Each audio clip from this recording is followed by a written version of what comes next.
Jules César, la reine Hortense, Anne de Bretagne ou encore Saint-Louis, voici quelques personnages illustres déjà accrochés à l'impressionnant tableau de chasse de Stéphane Bern. Ce journaliste, passionné d'histoire depuis sa plus tendre enfance, réussit le pari de rassembler en moyenne plus de 3,5 millions de téléspectateurs devant son émission Secrets d'Histoire diffusée sur France 2. Devant un public monégasque venu en nombre, il revient sur les clés de ce succès.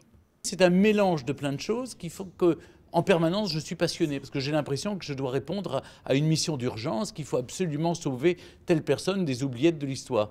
Et c'est ce qui rend peut-être le programme un peu attrayant parce qu'on sent que chez moi, il y a une vraie gourmandise et il y a un désir profond de rendre tout cela vivant. Je ne suis pas un historien, je suis un passeur d'histoire, je suis un raconteur ou un conteur d'histoire. Je ne me suis jamais prétendu un historien docte, pédant, savant. Au contraire, je suis comme quelqu'un du public, mais qui a cette gourmandise et qui a envie de partager. Je découvre, chaque fois que j'ouvre une porte, je découvre une chose derrière. Je me dis, ah, mais ça, venez, suivez-moi, je vais vous le montrer. Et donc, c'est ce que je vais essayer de faire ce soir, c'est d'essayer d'emmener comme ça ceux qui ont la folie, mais la gentillesse aussi de venir m'écouter, eh bien de les emmener comme ça dans les secrets d'histoire. Mais lorsqu'on est passionné, le plus difficile est souvent de devoir faire des choix. Pour Secrets d'Histoire, évidemment, je dois m'appuyer peut-être sur des anniversaires ou des grands moments. Vous savez, cette année 2015, c'est le tricentenaire de la mort de Louis XIV, il y a le bicentenaire de Waterloo, le 5e centenaire de la bataille de Marignan, 1515. Donc, vous vous appuyez sur des anniversaires. Mais ce n'est pas toujours le cas. Et puis sinon, c'est un alliage assez particulier.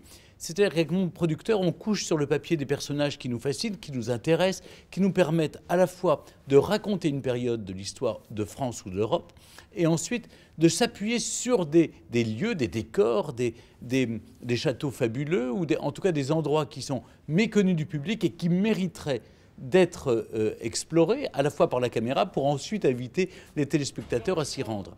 Stéphane Bern est un habitué de la principauté.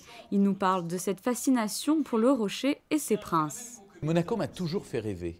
C'est incroyable. Étant petit, je me souviens, on allait passer nos vacances sur la Côte d'Azur, on allait parfois à Roquebrune-Cap-Martin, à Antibes, un peu à Juan-les-Pins, je ne sais pas. Et je voulais toujours aller à Monaco. C'était mon rêve. Moi, je tannais mes parents jusqu'à ce qu'ils cèdent. Et d'un coup de volant, eh bien, on arrive à Monaco. Je trouvais, si vous voulez, évidemment, il y avait... Je n'aime pas l'idée de conte de fées, mais c'est vrai que c'est l'image que j'en avais quand j'étais gamin. Et petit à petit, à force de venir à Monaco, j'ai découvert que c'était un pays où on travaillait, un pays qui était accueillant, un pays qui avait une histoire passionnante, un pays où les résidents étrangers sont toujours les bienvenus, où des gens de la région viennent travailler et ils sont heureux d'y travailler. Et puis surtout, j'ai découvert cette famille princière que je trouve absolument fascinante. Fascinante parce qu'elle fait rêver le monde entier, qu'elle est dans le regard un peu comme ça du monde entier et qui en même temps est restée simple, très accessible. L'émission intitulée Les Grimaldi, princes de Monaco a d'ailleurs rencontré un franc succès.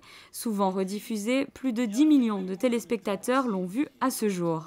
Cette saison de conférences de la Fondation Prince Pierre s'achèvera en douceur le 30 mars prochain avec le célèbre chocolatier Pierre Marcolini, bien connu en principauté.